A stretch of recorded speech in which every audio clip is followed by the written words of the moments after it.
नमस्कार दोस्तों, मेरे YouTube चैनल में आप लोग का स्वागत है।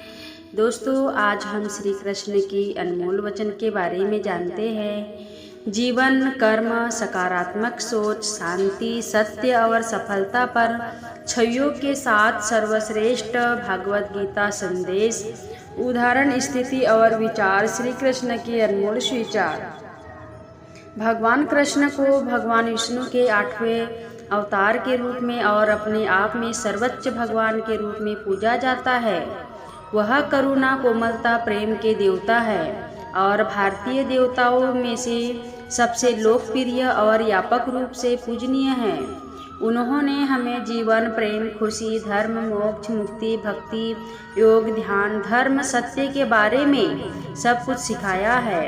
आइए जानते हैं श्री कृष्ण के मुख से निकले कुछ अनमोल वचन।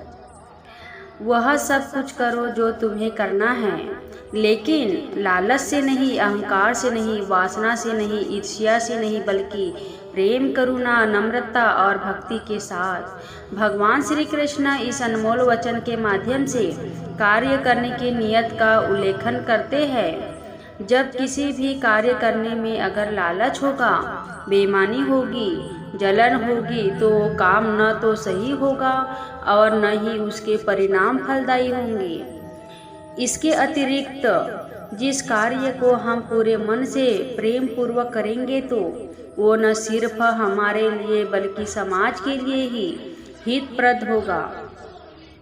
जो व्यक्ति कामी प्रवृत्ति का होता है, जिसके मन में लोभ होता है और जो अत्यधिक क्रोधी स्वभाव का होता है, उसके लिए नरक के द्वार सदैव खुले होते हैं।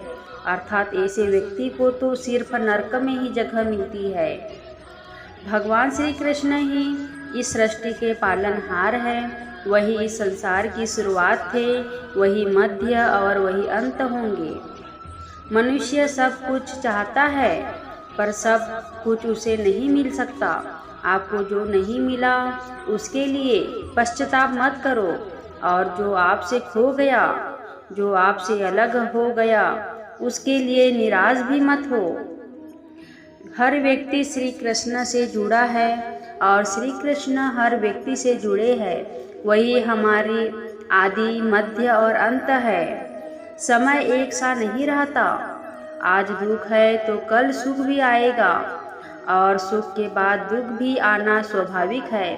आपको पूरे धैर्य और श्री कृष्ण पर विश्वास के साथ अपना जीवन निर्वाह करना चाहिए। लोग अक्सर सच कहने से बचते हैं या डरते हैं, पर सत्य कभी छुप नहीं सकता और न ही कभी मिट सकता है। कितना भी छुपा ले, पर सच तो उजागर ही हो जाएगा। इसलिए जो बात सच पर आधारित हो, उसे करने या कहने और मानने से कभी नहीं डरना चाहिए। लोग अपने शरीर को सुंदर बनाने में लगे रहते हैं, पर आत्मा की सुंदरता शरीर की सुंदरता से कहीं ज़्यादा महत्वपूर्ण है। शरीर तो नश्वर है, मिट्टी ही तो मिट्टी ही में ही मिल जाता है, पर आत्मा अमर है। इसलिए आत्मा की सुंदरता पर ध्यान दो। आत्मा की सुंदरता अपने को श्री कृष्ण में लीन करने में मिलती है। जो होता है अच्छे के लिए होता है। कभी विपरीत परिस्थितियाँ हमारे वर्तमान स्थिति को अच्छा करने के लिए आती है। मन चंचल होता है, यह इधर उधर भागता है और किसी भी कार्य की एकाग्रता का दुश्मन है। लेकिन यदि यह व्यक्ति के वश में हो जाए तो इसे अच्छा कोई मित्र नहीं है। मन को एकाग्र करना जरूरी है, बस थोड़े से प्रयास और अभ्यास की ज़रूरत है। श्री कृष्ण उन्हीं के हैं जो श्री कृष्ण के हैं। भगवान तो बस प्रेम भक्ति के भूखे हैं। जो भी उनकी भक्ति में लीन होता है, जो भी प्रेम से उन्हें याद करता है, वो सदैव उसका कल्याण करते हैं। जब भी आप कोई बुरा कार्य करते हो या अच्छा कार्य करते हो, आपको लगता है कि कोई देख नहीं रहा है, तो यह श्री कृष्ण कहते हैं कि तुम जो कुछ भी कर रहे हो, मेरे दृष्टि से सदैव तुम पर है। इसलिए आप यह मत समझे कि आप अकेले हैं। आपके साथ श्री कृष्ण सदैव है। जो कुछ हुआ अच्छे के लिए हुआ, जो हो रहा है अच्छे के लिए हो रहा है, जो होगा वही भी अच्छे के लिए होगा। तो सकारात्मक रहो और अपना कर्म करो। हमारी सफलता और असफलता इस बात पर निर्भर करती है कि हम खुद पर कितना विश्वास करते हैं। व्यक्ति जो चाहे बन सकता है यदि पूरे विश्वास के साथ अपने लक्ष्य पर लगातार चलता रहे। कहते हैं मन के हारे हार और मन के जीते जीत। जिस प्रकार सकारात्मक विचारों से सफलता मिलती है, उसी प्रकार नकारात्मक विचार असफलता के मार्ग की ओर अग्रसर करते हैं। क्योंकि जैसा हम सोचते हैं वैसे ही हम बन जाते हैं और अपने विचारों के माध्यम से ही हमें नकारात्मक और सकारात्मक परिणाम मिलते हैं। मनुष्य ही एक ऐसा प्राणी है जो कर्म करता है, इसलिए कर्म करना प्रत्येक व्यक्ति का धर्म भी है। कर्म करने वाला व्यक्ति कर्मवीर कहलाता है। इसलिए कार्य करते रहना खाली बैठे रहने से हमेशा बेहतर होता है। श्री कृष्ण जगत के पालनहार और अनुधरणों से श्रेष्ठ अर्जुन जहाँ होते हैं वहाँ निश्चित ही विजय, असाधारण शक्ति और नैतिकता होती है। न तो समय रुकता है और न ही एक सा रहता है। बुरा समय हो या अच्छा समय बदलता जरूर है। आज बुरा है तो कल अच्छा और अच्छा तो फिर बुरा समय जरूर आएगा। सुख के बाद दुख और दुख के बाद सुख आते जाते रहते हैं। इसलिए इस पर हमारा कोई वश नहीं है, लेकिन कर्म पर हमारा वश जरूर है। आप सिर्फ कर्म करिए, फल की चिंता किए बगैर। समय आने पर फल जरूर मिलेगा। जो व्यक्ति अज्ञानी होता है वह यह गलतफहमी पाल लेता है कि मैं करता हूँ, सभी कार्य मेरे द्वारा किए जा रहे हैं। ऐसा जान उसमें अहंकार का घर कर लेता है। परंतु इस सृष्टि में जो भी हो रहा है वो तो प्रकृति द्वारा किए जा रहे हैं। अज्ञानता के कारण व्यक्ति में जो मैं का अहंकार जन्म लेता है तो उसका पतन होना निश्चित है। श्री कृष्ण कहते हैं कि वो किसी भी भाग्य के निर्माता नहीं है। यदि खुद ही अपना भाग्य लिखता है, आप जैसा बीज बोएंगे आप वैसे ही फसल ही काटेंगे। आप जैसा कर्म करेंगे आपको वैसा ही परिणाम मिलेंगे। यदि विद्यार्थी मन लगाकर पढ़ाई करेंगे तो परीक्षा में सफल होंगे। इसलिए हर व्यक्ति का भाग्य तभी बदलेगा जब वो ऐसे कर्म करेगा। जो कुछ भी है वो वर्तमान में है। जो बीत गया है वो नहीं आएगा और जो आने वाला है उसकी चिंता नहीं, बल्कि खुले हाथों में इसका स्वागत करें। भ्रम और सदैव से परे। जब आप भगवान से प्यार करते हैं तो आप हर चीज़ से प्यार करते हैं। मन उन लोगों के लिए दुश्मन की तरह काम करता है जो इसे नियंत्रित नहीं करते, और जिसने अपने मन को जीत लिया है उसके लिए मन सबसे अच्छा मित्र है। क्रोध में इंसान भ्रमित हो जाता है और भ्रम से बुद्धि व्यग्र हो जाती है और अपने गलत फैसलों के चलते उसका पतन शुरू हो जाता है। जो कर्म में अक्षर देखता है और अकर्म में कर्म देखता है वह मनुष्य में बुद्धिमान होता है। आप केवल कर्म के हकदार हैं, उसके फल के कभी नहीं। मनुष्य अपने विश्वास से निर्मित होता है। जैसा वह मानता है वैसा ही वह है। आत्मा विनाश से परे है। कोई भी उस आत्मा का अंत नहीं कर सकता जो अनंत है। खुशी मन की एक ही अवस्था है जिसका बाहरी दुनिया से कोई लेना देना नहीं है। यात्रिक अभ्यास से बेहतर है ज्ञान, ज्ञान से बेहतर है ध्यान। कोई भी व्यक्ति जो अच्छा काम करता है उसका कभी बुरा अंत नहीं होगा। चाहे यहाँ या आने वाले संसार में।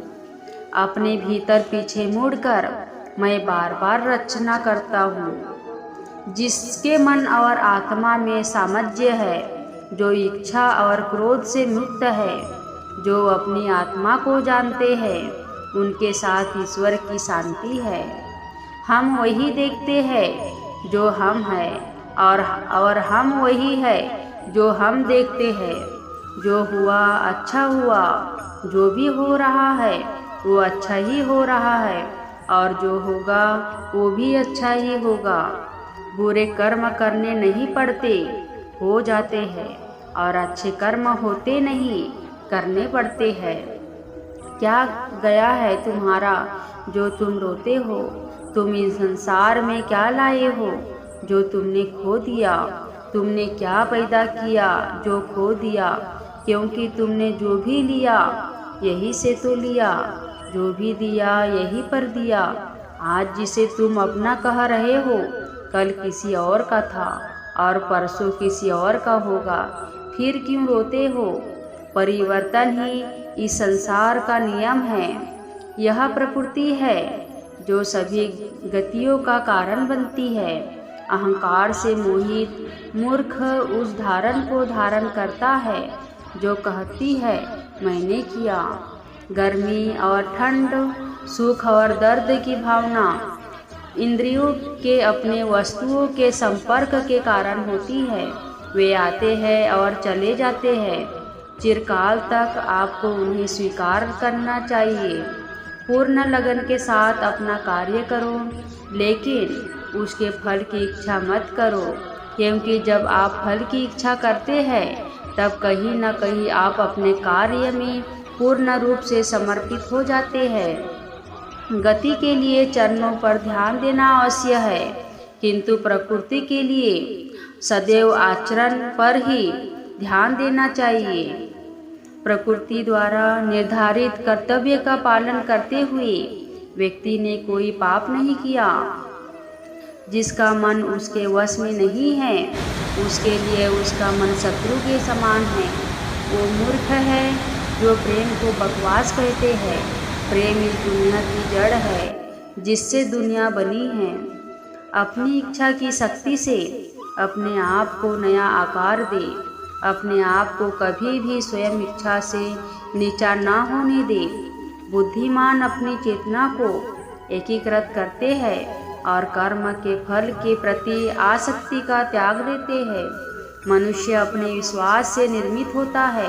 जैसा वो विश्वास करता है वैसा वो बन जाता है। कर्म का वास्तविक लक्ष्य आत्मा का ज्ञान है। हम जो कुछ भी है वह हमने जो सोचा है उसका परिणाम है।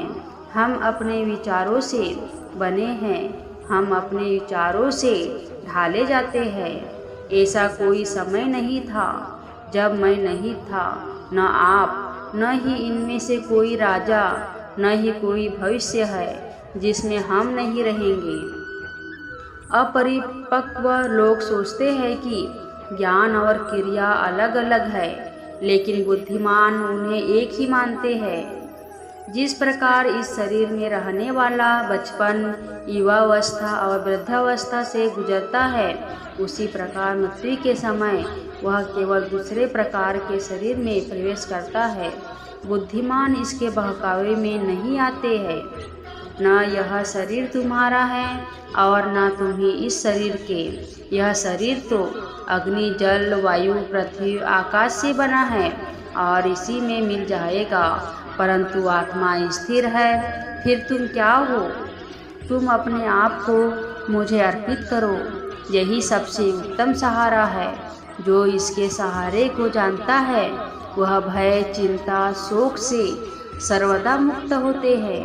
जो कर्म में अकर्म देखता है और अकर्म में कर्म देखता है वह चतुर है।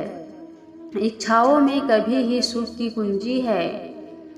कोई भी व्यक्ति जो अच्छा काम करता है उसका कभी बुरा अंत नहीं होगा, चाहे यहाँ या आने वाले संसार में। जो पहले विष जैसा लगता है लेकिन अंत में अमृत जैसा स्वाद लेता है, यह सत्य का आनंद है जो स्वयं के साथ शांति से पैदा हुआ है। उम्मीद है आपको रिश्ते में कमज़ोर बनाती है। उम्मीद का जन्म आपके मन में ही होता है। शांत, नम्रता, मौन, समय और पवित्रता ये मन के अनुशासन है। सभी स्वार्थी इच्छाओं पर काबू पाना पर्याप्त नहीं है। स्वामित्व और अहंकार को वश में करना भी आवश्यक है। जिसे तुम अपना समझकर मग्न हो रहे हो, बस यही प्रसन्नता तुम्हारे दुखों का कारण है।